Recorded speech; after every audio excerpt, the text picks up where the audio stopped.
Жәнібек соңғы аптада Қазақстанның мегаполисі Алматыда болып қайтқанын, республикалық телеарнада қатысып, көптеген жақсы адаммен танысқанын жазды. Белгиялық отбасы асырап алған Жәнібек әлеуметтік желіде жазба жариялап, анасын іздеуін тоқтатпайтынын хабарлады. Туған анамды іздеуіме көреміз бағдарламасының көп ықпал тиді.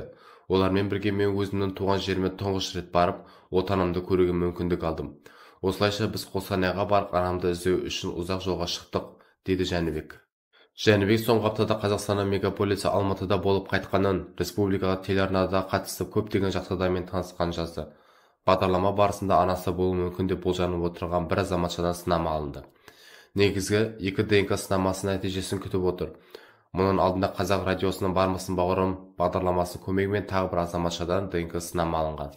Сонымен достар, жақында менің өмірімді өзгертетін үлкен жаңалықтар болуы мүмкін. Ал мынау видео еліміздің Әсем қаласы мен жүрегі Астанаға барып қайтқанда түсірілген.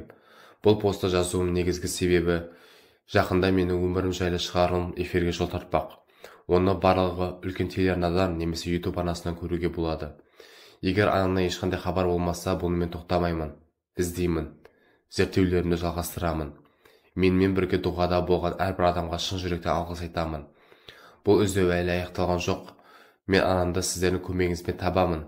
Рахмет сіздерге, деп жазады ол.